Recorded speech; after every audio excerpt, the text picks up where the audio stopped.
Hey guys, Sean Lentz here from Appalachian DIY, and what I'm going to show you today is the end walls or gabled ends on this gambrel attic style roof truss that we did. So I'm going to show you how we built this and all the angles and stuff for it right now.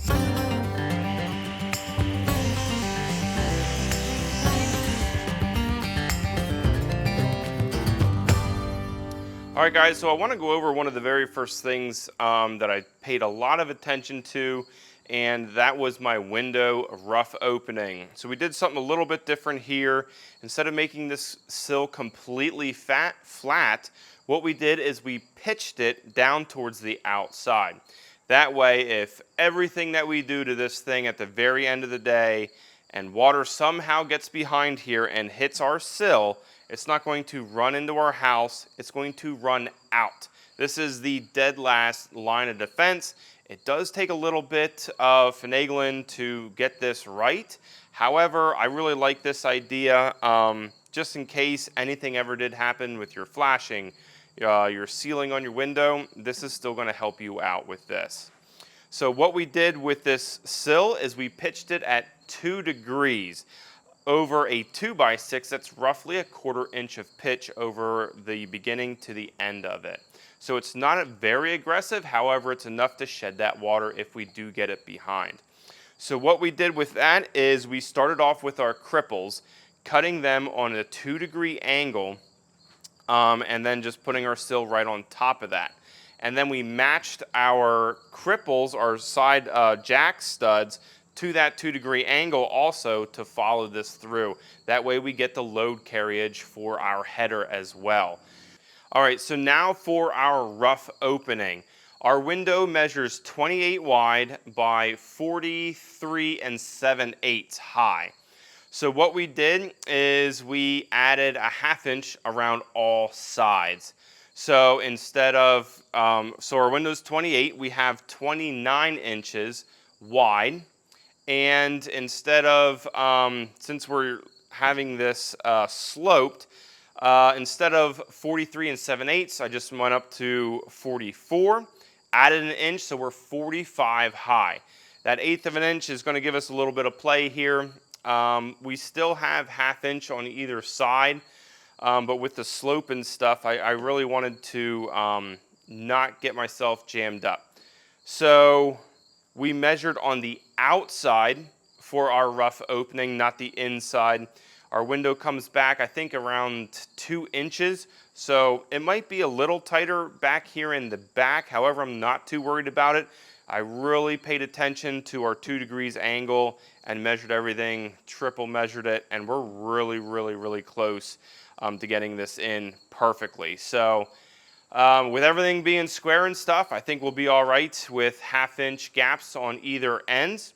So that's our window rough opening and our little detail for our 2% slope to the outside. Running 2x8 header, what we did is we left this open. I'll show you that here. Our header is just a single 2x8. We built this down on the floor, so we can put some insulation in here, put another 2x8 in here if we wish, and get this sealed up as well. I don't like leaving it hollow. However, building it on the floor, I didn't want to make a box, so we just kind of left this one side of the header open. We also did that with the door over here. All of our spacing is 16 on center. So it's just like kind of building your standard wall. A little thing over here, guys. What we did with our door, let's put you a little closer here. So this board right here is the attic, like this board right here, it's the attic space. This is part of the truss. So we put our door right up against this, and we didn't put our trimmer in. We saved that for last because I wanted to solidly place this board against this board right here and nail it into place. Once I did that, we had nailed this. Now we can put our trimmer back in, or your jack stud, and we'll get our rough opening. But I wanted to make sure that this board for the door was secured to the outside of our ceiling, or excuse me, our truss wall stud. So we'll put the trimmer jack back in here. Same thing. Header up here, 2x8. We left the cavity open up there. What we did for the top here is we left that open. We're going to put, we're just going to follow up to the ceiling on each one of these studs all the way up. We just need to do that yet. All right, so the detail for the top, this is our top plate. This is the ceiling rafter, joist, whatever you want to call it. It's the top of the ceiling. So what we need to do is we need to come in here. It's the same thing for our ends. We made a tapered joint here. You can see that. We have that tapered like that, and then we have a notch cut out for this thing right here. So all that does is we have our wall stud marked out here, slips into place right like that. Now I didn't get too crazy with this down here. It's not load bearing or whatever, so most of the stuff's going to be right here. So we did want this taper in here nice and tight though. So that's pretty much it for the top. We're just going to work our way down. Every single one of these pieces is going to be different and custom made because of the length and stuff like that. Pretty much we have like a jig set up on our miter saw to help cut this and a table saw to cut it. But some of this stuff, like it just takes time. So we're going to work our way down. So that is the top detail for the top of our wall. All right, guys, for our top plate, what we did is we used a 2x6 on top, and we have these boards that you can see running along here. This is our ceiling in our truss attic. So what we did is we offset this top plate by 1.5 inches. That allowed our studs to slip underneath this board on the outside. And we have now a lip on the outside. What that's going to create for us is we get this stud up underneath our ceiling truss. Necessary for loads? No. However, it makes a really nice nailing or screw detail for our drywall when we come into it. So now we have something to butt up against, screw into when we do our ceiling drywall.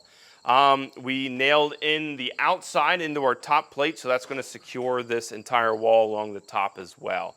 And like I said, we're going to come back through and run just little short stud wall pieces up to the top. And we'll do the same thing here. We'll show you at the ends here how we angled them on the outside. So there you go. We just kind of nailed in 2 nails right here. I also placed one down at a 45 angle into here. That secures the top, and then the bottom we did a 2 nail pattern on one side and got another nail on the other. So that's how we did that detail there. All right, one last thing that we did is, like I said, we built this wall on the floor in here. We have all of these wall studs that are part of the attic truss. And building it on the floor, it would have been super tight trying to get this thing up here because when they manufacture these things, they are not like dead on. So they are moved in and out a little bit, enough where it would have been a real big pain getting that wall set up. So we did have a, this is 16 on center right here. We did add this board right here to be able to nail in just like we did the other side. However, we left this little board out here, so we left our ends open. So that allowed us, as we brought it up, we can kind of shuffle this end in and out a little bit as we came up with the wall. Made it super simple getting this wall up. We also toe-nailed our bottom sill into the floor. We did try raising it without doing that, and it just slid on us. I thought only being 14 feet wide, it wouldn't have that big of an issue. We definitely did. So we nailed that sill plate down, left this board off, and with that, we were easily able to get it up with my wife and I. So leave one board out, even if it's just your very end and it's on your 16 on center. Leave it out if you're building up with inside, like walls already built up. It'll be a super huge help for you guys. So that was the only other thing. I think that's pretty much it, guys. This is a really quick video. I wanted to build this up to the ceiling instead of running these things all the way up. I mean, I could have done that. I just found it easier to build everything on the ground because I wanted to get my windows perfect, and my door frames, I wanted them all square. I would have had to put a level on each and every one of these and, you know, got them really nice and tuned up. So I didn't really want to do that one by one. I also would have had to cut out notches for the ceiling truss going across the ceiling 2x4 board, and then, you know, do another angled cut like we did on the sides up top. So a lot of cutting and stuff. So I ended up just building the wall square, and then we'll just have a little platform on top where we can just use little short boards. Should be pretty quick to get everything squared away up there. But that's kind of why the methodology and my thought process of why we built the wall and then do the top last, because I wanted everything square, lifted it up as one unit, and then we can kind of do finished details up there. So other than that, guys, that's it for this short video. I hope you guys enjoyed. Stay tuned for the next video. If you want to see more, head over to Appalachian DIY and check out more of the build series. Thanks again, guys, and I hope to see you next time.